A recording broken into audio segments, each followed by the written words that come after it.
د انسان بدن یو ډیر قوي پوځ لري چې د ناروغیو او ناپېژانده یا بیروني یرغلګرو په وړاندې له بدن څخه دفاع کوي. دا یرغلګر کیدای شي د باکتریاوو، ویروسونو، فنګسونو او یا د خاورو او دوړو په بڼه وي. خو له دې هر څه څخه زموږ بدن د ځان ساتنې لپاره یو پرمختللی سیستم او ځواک لري چې ورته د انسان د بدن دفاعي یا ایمني سیستم وایي. موږ هره ورځ او هره شیبه له ډول ډول ویروسونو، باکتریاوو او له نورو ډیرو ناروغي پیښونکو توکو سره مخ کیږو، خو بدن مو له ځان دفاع کوي، یعنی له هر میکروب سره د مخامخ کېدو په صورت کې نه ناروغه کیږو، چې د دې کار یوازینی دلیل زموږ په بدن کې د ایمني سیستم موجودیت دی.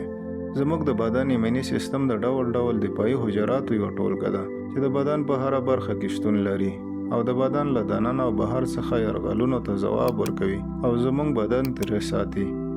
له سرچینې څخه په دې خپرونه کې د انسان د بدن ایمني سیستم راسپړو. له موږ سره پاتې شئ.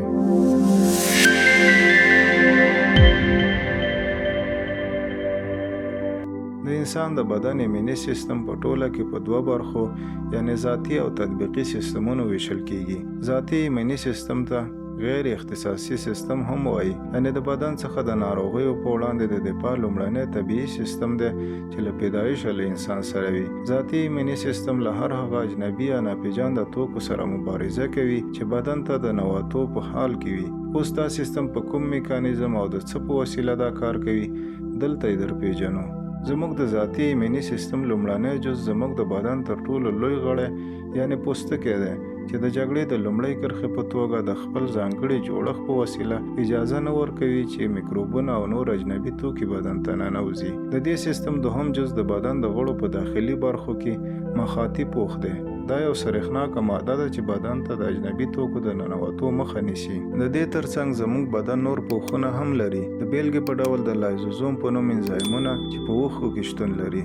دا انزایم د اوښکو سره بهر کیږي کله چې ګرد او غبار ډیر وي، لوګي وي او یا هم ککړ لاسونه په سترګو وموښو. په دې حالت کې سترګې د اوښکو تویولو په وسیله هڅه کوي ترڅو دا بیروني توکي له سترګو بهر کړي.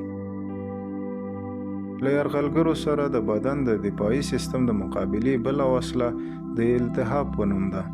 زموږ په بدن کې د مست په نوم حجرې شتون لري چې په دوامداره ډول په ټول بدن کې ګرځي او د ناروغیو په لټه کې وي.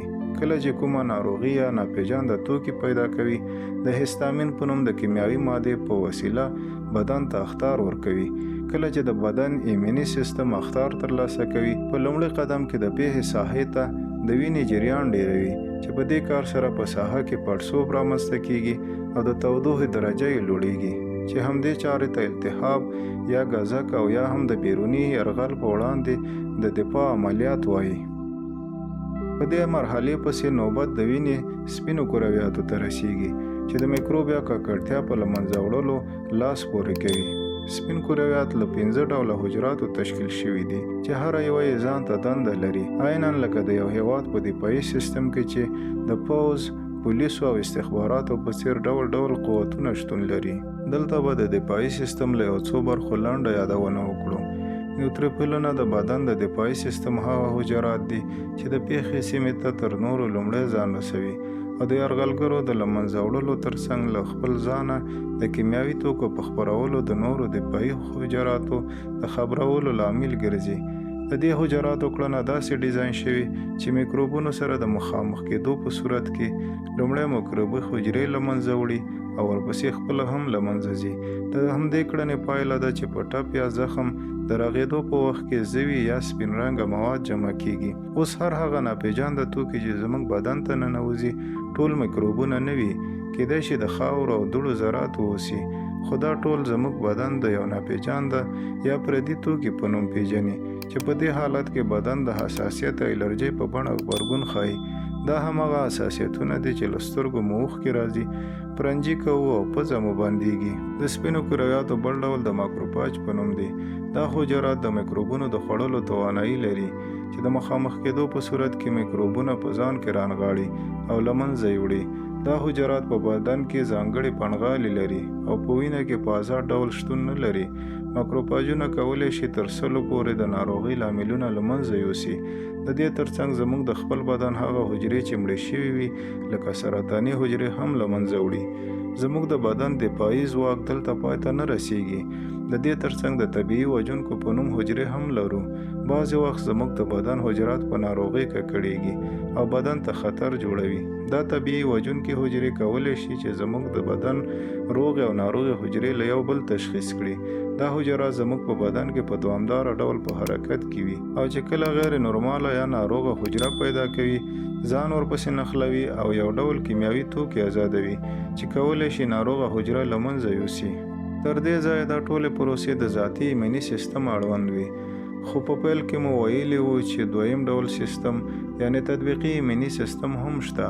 تطبیقي سیستم د ترلاسه کړو معلوماتو په بنسټ ځانګړی انټیجن تیاروي چې ورسره د همدې انټیجن په مقابل کې انټي باډي تولیدوي چې دا چاره همدغه ناپېژانده توکي د بدن دفاعي سیستم ته ورپېژني تر څو د بیا مخامخ کېدو په صورت کې په اتومات ډول له منځه یوسي.